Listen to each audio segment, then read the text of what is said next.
So what is going on YouTube? This is Sam from Team Samurai X1 here, coming to you guys with a deck profile by T-Sauce. So bro, what do you have for us today? BLS Nekroz. BLS Nekroz. Where do you find that every day? Nowhere. So T-Sauce, show us this amazing deck profile, man.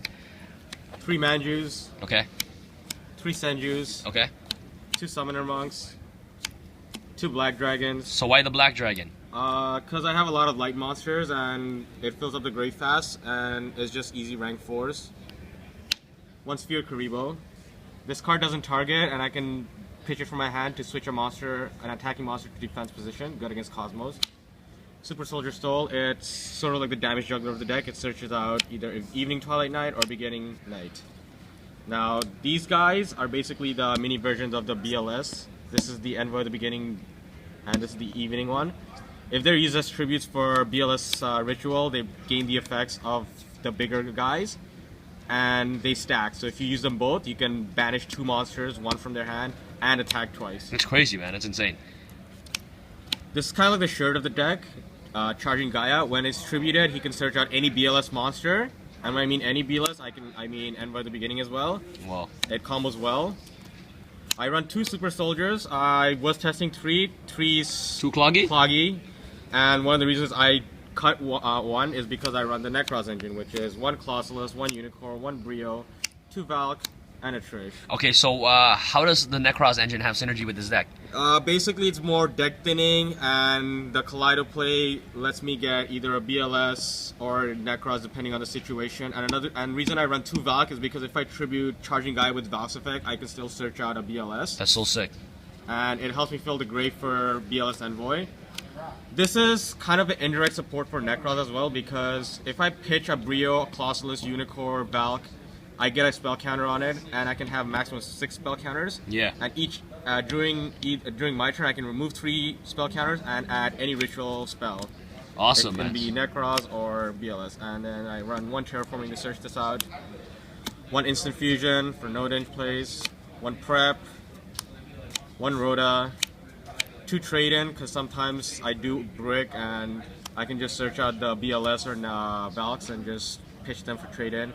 1 Kaleido, 1 Cycle, 1 Mirror, and then I play the 2 Super Soldier Rituals. Now, one of the things a lot of people don't know is that it has an effect in the graveyard. I can banish this along with a dark and a light. It can be any dark or light, doesn't matter if they're what level or rank, and just special BLS from my hand. That's so sick. Usually I like to banish the Beginning Night and Evening Twilight Light, so when they get banished, I can search out a ritual spell or a ritual monster. Yeah. And finally, to finish it off with 2 MSTs, it's a 41 card deck.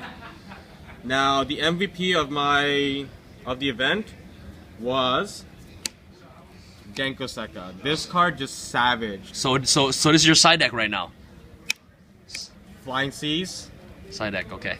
Awesome. 1 Full House. I didn't really side this, but it's just there. Stygian Dirge against Pepe or Yang Zings to some extent. Shadow Imprisonings for Shadal's, Cosmos. Light Imprisoning, same thing, Cosmos, and then Grand Horns for like Pepe or Magicians, which I couldn't really play against because kind of emergency in the washroom.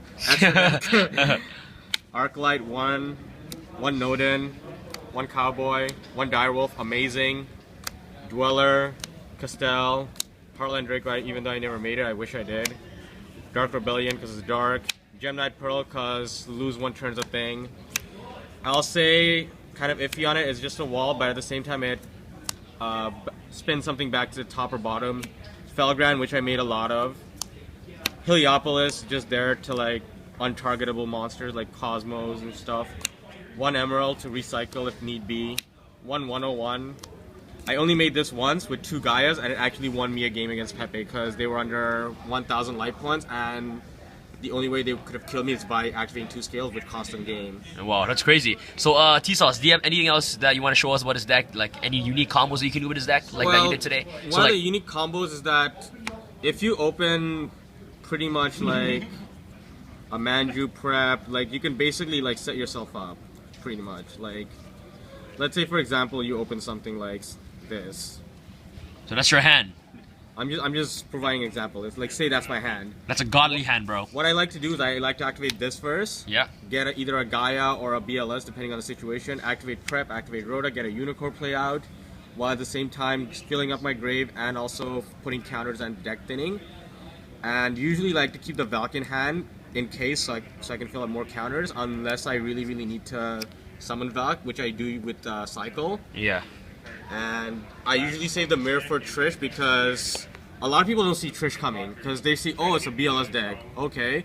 And then when I summon Trish, they go like, whoa. Yeah, exactly. Like, a lot of people sided Imperial Iron Wall against me, which kind of hurt, but at the same time, like, I kind of got over it with Direwolf or Castell. Yeah. One of the hardest matchups I had today was actually, ironically, Yang Zing's. Wow. Because what happened was, he went first. On standby phase, he flipped anti-spell, so I was like, oh crap. But then I realized I had an MST, so I changed the MST and I just went off on him. Wow. And game 2 was kind of like grinding back and forth. And on standby phase, he flipped lose on turn, but then that's all he flipped. He had 4 other backers. I denkoed him, that was it. Yeah. Like, yeah, it kind of slowed me down for a turn or two, but then I slapped a Unicorn down in defense, and I had Valk to protect it. Yeah. And then eventually, I also summoned a BLS, which was using Evening Twilight Night. That helped me get rid of one of his floaters on his field, and then I took out a card on his hand, but I couldn't see it because it Light Force Swords it face down. Awesome.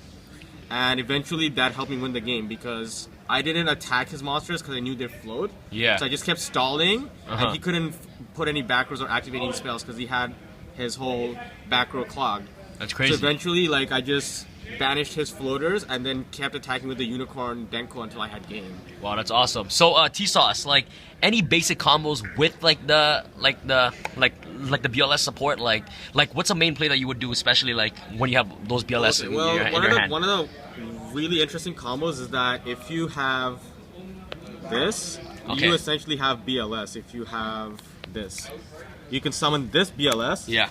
Search out Envoy at the beginning. Yeah. Summon Envoy at the beginning, banish something, hit them.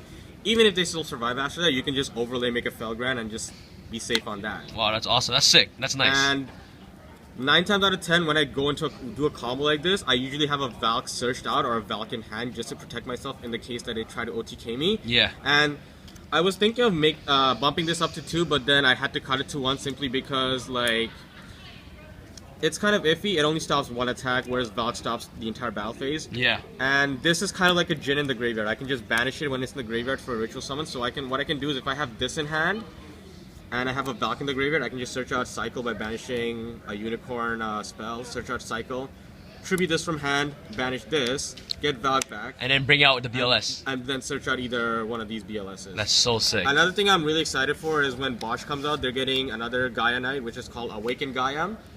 It's basically like this, but you can normal summon it without tributing, and it keeps the 2300 attack.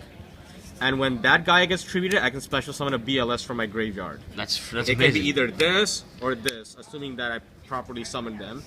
And the other thing I like about the new Gaia that's going to be coming out in January is that it's also like a Jhin. So like if I have it in the graveyard and I want to use it as a tribute for ritual summon, I can just banish it straight up. Wow, that's sick. So it pretty much makes free Valk with the Nekroz cycle, or if I run 2 of these, I can pretty much do a Nekroz cycle Trish if I ran 2 of these. That's sick. I'm thinking of just cutting this and making it a Nekroz deck, but so far from the results I had today, I'm pretty satisfied with it, and it's got the surprise factor which a lot of people didn't see coming. So I might just keep playing it for a while, see how it goes. I'm still gonna be like making it changes every now and then. I might bump up Evening Twilight Night to 2 because it's a dark and I don't have a lot of darks besides itself, Summoner Monk, and Black Dragon. And with Pepe coming out, a lot of people are going to be starting maining Veilers, so Summoner Monks kind of come dead after that. Yeah. So I'm thinking of just replacing these with either another Dark and an Evening Twilight, maybe another Black Dragon or just a White Dragon so that it can keep floating. But other than that, this deck was pretty solid. I feel bad because they dropped me and I didn't even know about it until like I looked at the pairings and I was like, oh, my name's not even there. So it's kind of bummed out about that, but at the same time, it's all good, bro. Yeah, it's all good. So I mean, it kind of worked out because like I have to go and pick up the Magician's Structure deck for my friend who's waiting for me right now. Pick that up. We're gonna play test a bit, see what happens there, and yeah. Other than that, I had an amazing time today. But the MVP of the event was Denko Seka. That card is just savage. So good. Just savage, especially next format too when Pepe starts citing more back rows or Cosmos Gold and they get Cosmojo. Yeah. All right. Perfect. Yo, T-Sauce, thank you so much for this deck profile, man. I really appreciate it. Do you want any shout-outs you want to give? I want to give a shout-out to my teammates, Team Aaron Mills, Ryan Hines, Michael Ula, Gene Flores, who couldn't be here. Yeah, no, all good, all good. I also want to give shout-outs to my best friend, Will, because it was because of him that I was able to borrow a lot of the cards, like the Emerald, the Flare Metal, the Denkos, the Flying Seas, even though they're common. The Stygian Dirge, even though they didn't come in handy, but they kind of like stopped Pepe in his tracks. Yeah. It's one of those cards that's going to be seeing a lot of play in the upcoming format because it stops them from exceeding as well as synchroing into Ignister. So it forces them to run Black Rose Dragon, so to speak. Alright, thank you so much, T-Sauce, for this amazing deck profile. And this is Sam from Team Saracen. Sam signing out. Peace out, guys.